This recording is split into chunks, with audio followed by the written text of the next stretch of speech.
बच्चों, आप सब कैसे हो? नवोदय का पेपर 18 जनवरी को देना है, तो हमारे सभी बच्चे तैयार हैं नवोदय का पेपर देने के लिए।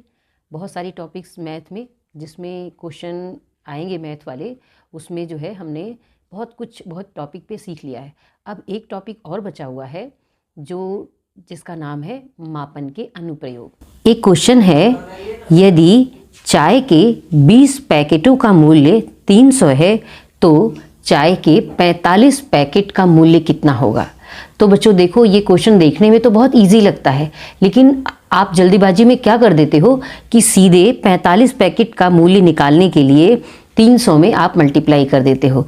लेकिन ऐसा नहीं करना है बच्चों, थोड़ा सा हमें ध्यान देना है कि चाय के 20 पैकेट का मूल्य बताया है 300 रुपये, तो 45 पैकेट पूछ रहा है।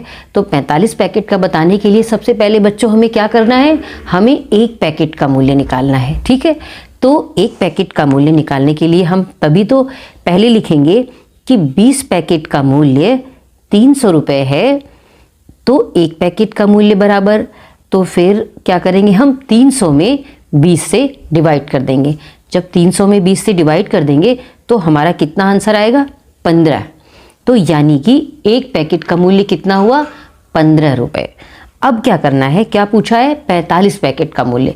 तो बच्चों जब हमारे एक पैकेट का मूल्य निकल गया, तो एक पैकेट का मूल्य निकालने के बाद फिर 45 पूछा है, तो हम 15 में 45 से मल्टीप्लाई कर देंगे।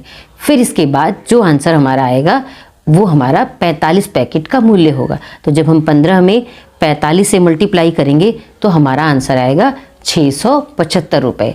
तो यानी कि हमारे 45 पैकेट चाय का मूल्य कितना हुआ, 675 रुपये। ये ज़रूर ध्यान देंगे बच्चों, जल्दबाजी में हमें कभी ऐसा नहीं करना है कि 45 पैकेट के लिए 300 में सीधे मल्टीप्लाई कर दें। ठीक है, पहले हमें एक पैकेट का ज़रूर निकालना होता है।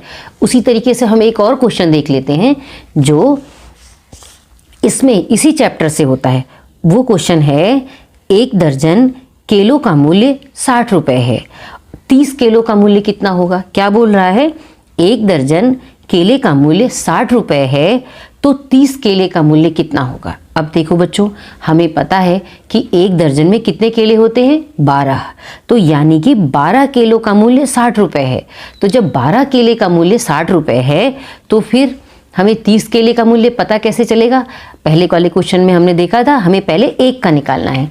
तो हमें एक का निकालने के लिए बच्चों क्या करना है, एक दर्जन केले का मूल्य 60 रुपये है, तो एक दर्जन बराबर 12 केले।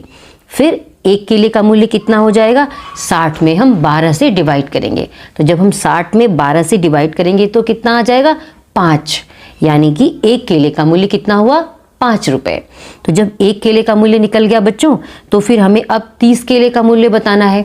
तो 30 केले का मूल्य बताने के लिए किस में मल्टीप्लाई करेंगे, 5 से करेंगे। तो जब 30 × 5, तो हमारा आंसर कितना आएगा, 150 रुपये। तो यानी कि 30 केले का मूल्य कितना हुआ, 150 रुपये। तो बच्चों हमें इस चीज़ का बहुत ध्यान रखना है, जब आप पेपर करना तो उसमें कोई जल्दबाजी नहीं करना कि एक का नहीं निकालना और सीधे सीधे आप उसमें ही मल्टीप्लाई कर देना, ऐसा कभी नहीं करते हैं। सबसे पहले अगर दर्जन का है तो हम दर्जन को 12 बनाएंगे, और यदि ज़्यादा पैकेट का बताया हुआ है और फिर और ज़्यादा का पूछ रहा है, तो बच्चों ज़्यादा पैकेट वाले से हमें कभी भी मल्टीप्लाई नहीं करना होता है, हमें पहले एक का निकालना होता है। तो बच्चों इसका बहुत ध्यान रखना, बहुत ही अच्छी तरीके से, बहुत ही स्लो, बहुत ही अच्छे तरीके से, धीरे धीरे सोच करके पीसफुल माइंड से अपना पेपर करना। ओके बच्चों, थैंक यू।